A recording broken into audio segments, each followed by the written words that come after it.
السلام علیکم ورحمۃ اللہ وبرکاتہ۔ آپ کا استقبال ہے بصیرت آن لائن کے خاص پروگرام میں۔ حضرت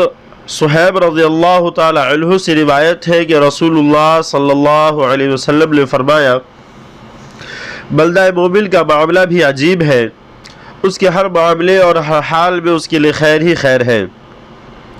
اگر اس کو خوشی اور راحت و آرام پہنچے تو اپنے رب کا شکر ادا کرتا ہے اور یہ اس کے لیے خیر ہی خیر ہے، اور اگر اسے کوئی دکھ اور رنج پہنچتا ہے تو وہ اس کو بھی اپنے حکیم و کریم رب کا فیصلہ اور اس کی مشیت یقین کرتے ہوئے اس پہ صبر کرتا ہے، اور یہ صبر بھی اس کے لیے سراسر خیر اور موجب برکت ہوتا ہے۔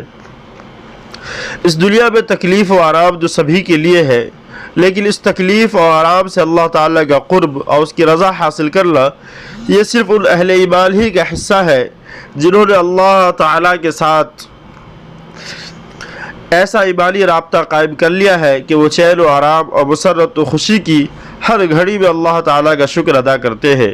اور جب کسی رنج و دکھ میں مبتلا کیے جاتے ہیں اور کوئی ناخوشگواری ان کو پیش آتی ہے تو وہ بندگی کی پوری شان کے ساتھ صبر کرتے ہیں، اور چونکہ دکھ سکھ اور خوشی و ناخوشی ایسی چیزیں ہیں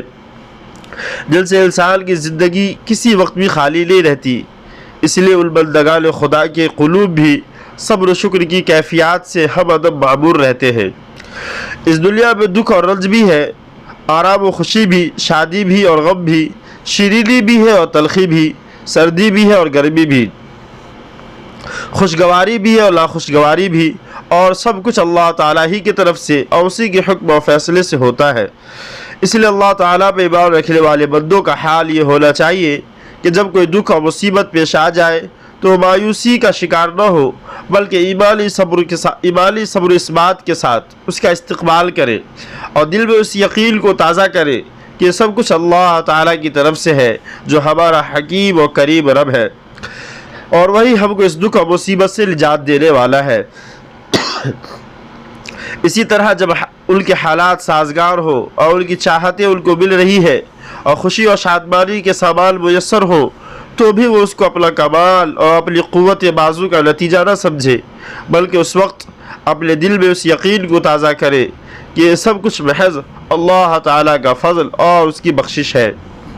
اور وہ جب چاہے اپنی بخشی ہوئی ہر نعمت چھین بھی سکتا ہے، اس لیے ہر نعمت پر اس کا شکر ادا کرتے رہے۔ یہ اسلام کی خاص تعلیمات میں سے ہے، اور رسول اللہ صلی اللہ علیہ وسلم نے طرح طرح سے اس کی ترغیب اور تعلیم دی ہے۔